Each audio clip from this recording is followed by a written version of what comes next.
5h30 du matin, Savenay, ouest de la France, Florent, producteur de lait, à la tête des mauvais jours. Ben non, ça va pas du tout parce qu'on n'arrive pas à vivre de notre métier, quoi. On fait à peine vivre l'exploitation et ça, c'est quelque chose qui est pas vivable, quoi. Il y a 3 ans, lorsqu'il s'est installé, le lait était un secteur porteur. Aujourd'hui, Florent doit faire avec les moyens du bord. Là, on va voir la voiture du PDG, là. Sa voiture, une vieille Golf, 360 000 km au compteur. Il ne l'a même pas achetée, c'est un cadeau des voisins qui tombe bien, alors que les finances ne suivent pas. 5 minutes de trajet pour rejoindre l'exploitation et Thierry, son associé. Allez, pousse là. Thierry, fils d'agriculteur depuis des générations. Pousse là, Chibi. L'homme est plutôt du genre à prendre la vie du bon côté, mais en ce moment, pour lui, c'est dur. Tous les matins, alors que la campagne dort encore, Florent et Thierry s'occupent de leurs 85 vaches. Chaque traite, c'est environ 1000 litres qu'ils revendront 250 €. Mais depuis que le cours du prix du lait s'est effondré, Thierry et Florent produisent à perte. Aujourd'hui, on est sur la base de 250 € les 1000 litres. Donc ramené aux 10 litres, ça fait 25 centimes du litre aujourd'hui payé, hein, voilà. Hein. Il y a un an, les deux agriculteurs étaient pourtant pleins d'espoir et ont emprunté 380 000 € pour construire ce bâtiment.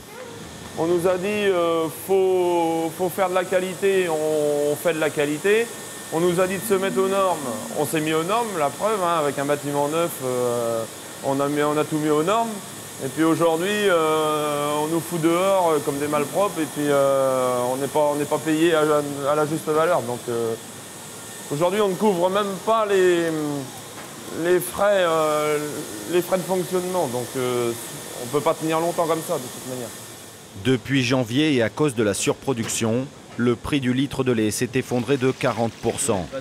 Ces jeunes vaches, des génisses, n'ont pas encore mis bas. C'est l'avenir de l'exploitation.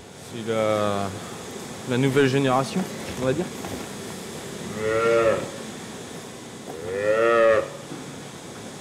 En espérant que ça sert à quelque chose de les soigner, quoi.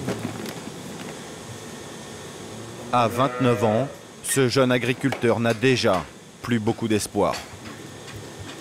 J'adore ce métier-là, mais si c'est juste pour travailler, pour que des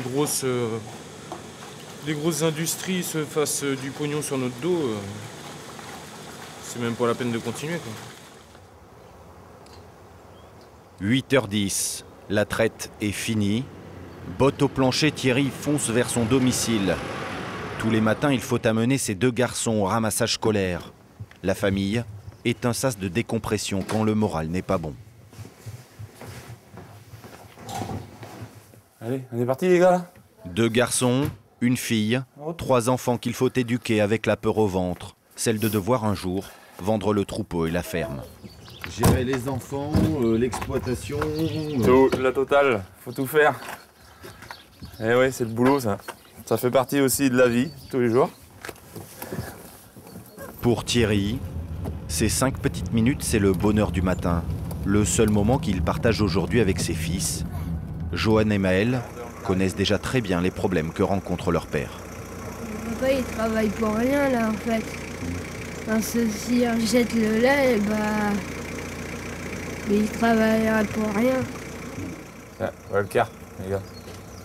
Allez, à ce soir. C'est les enfants, hein. Là, ça vous redonne ça le fait... sourire. Ouais, bah ouais, ça fait du bien tout le temps un peu, ouais. Maintenant, faut retourner au boulot, quoi. Ça va être moins marrant. Ouais, là, c'est moins drôle. Ouais, moins drôle. On jette du lait, quoi. On va aller jeter du lait maintenant. Retour à la ferme, où les 2 producteurs ont décidé de faire la grève du lait. Et c'est le premier jour. Bah oui. Bah voilà, au bout de 2 heures de boulot, à 2 gars. Un geste choquant Le laitier va passer et puis il pompera rien du tout. pour attirer les regards. C'est dur ça. Pour la première fois de sa vie, Thierry jette son lait. Plus de 3000 litres partent à la fosse, soit 750 €. On espère que les pouvoirs publics et nos politiques voient ce genre d'opération pour qu'ils puissent se rendre compte de la gravité du système aujourd'hui et se rendre compte dans quelle misère on est.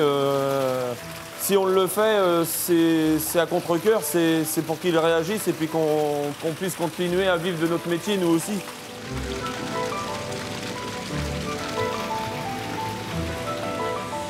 Florent, écœuré, reste silencieux.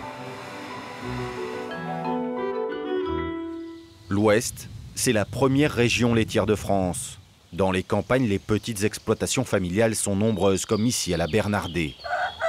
Nous sommes chez Philippe et Michel Léon.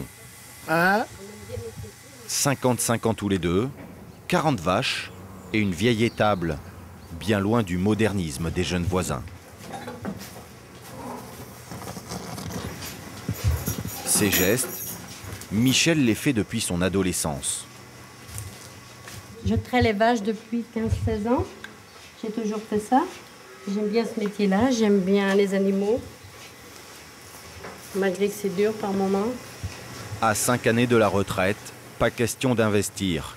Le couple a passé sa vie auprès des bêtes. Ici aussi, ces agriculteurs sont au bout du rouleau. On commence à en avoir marre quand même. Pourquoi? Pas parce qu'on travaille beaucoup et puis on gagne pas obligatoirement beaucoup d'argent. Et puis là, aujourd'hui, avec des crises comme ça ne remotive pas beaucoup. Ce n'est pas la première fois qu'il y a une crise dans le monde agricole en France. Mais celle-là, pour eux, est plus dure que les autres. C'est notre vie, c'est notre passion, on aime notre métier et puis on le fait tous les jours. On tâche de le faire de mieux en mieux, mais c'est les coûts qui... ça ne suit pas. Depuis 1984, la production de lait est réglementée par des quotas. Et d'ici 2015, l'Europe compte bien les supprimer. Alors, beaucoup de producteurs digèrent de plus en plus mal cette libéralisation qui fait mécaniquement augmenter l'offre et plonger les prix.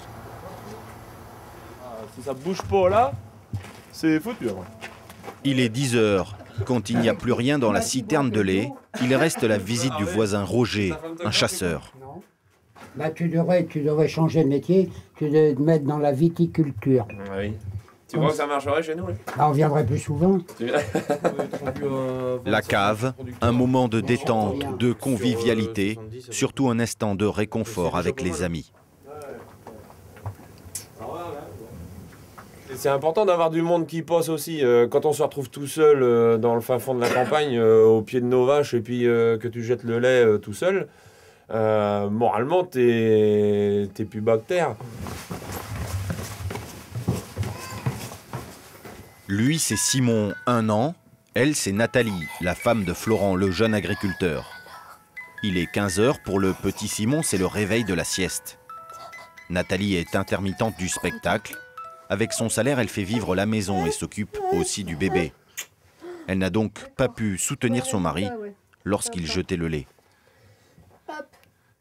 J'ai pas eu le courage non plus d'aller les voir, j'ai vu le résultat. J'ai vu Florent rentrer et avoir un mal de ventre comme jamais et à se demander pourquoi il travaillait. Donc c'est dur, mais après, il faut tenir. De toute façon, il n'y a pas de choix. Les crédits sont lancés, la ferme est là, il faut assurer derrière. Donc.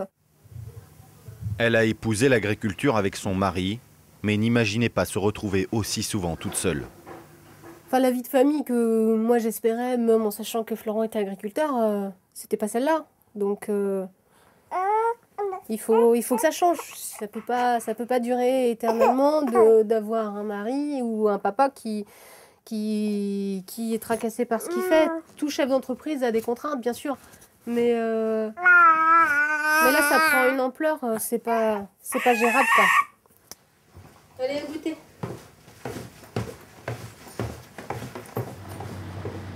Pendant ce temps-là, dans les champs, c'est le branle-bas de combat. Florent et Thierry font l'ensilage, une étape clé pour stocker le maïs avant l'hiver. Ouais, ça y est, c'est parti. T'as notre doigt.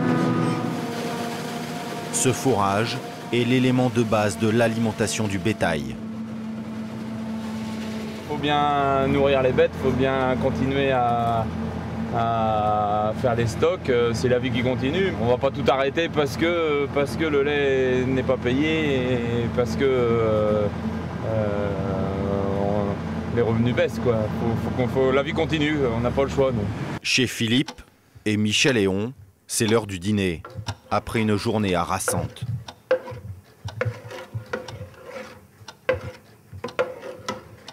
Repas traditionnel, là. Ah oui, oui, le soir c'est comme ça. Du potage, et puis après un fruit, un bout de fromage, et puis un yaourt, et puis voilà. Et puis demain, tout recommence? Tout recommence. On va aller dormir, et puis après on recommence demain matin. Comme même depuis. Journée. Et ça fait 35 ans que ça dure? Eh oui, eh oui. Et Sarkozy qui dit qu'il faut travailler plus pour gagner plus. On travaille plus et puis on gagne moins. Philippe, même s'il confond Alcatel et France Télécom où sévit une vague de suicides, se dit que dans son milieu aussi les temps sont dramatiques.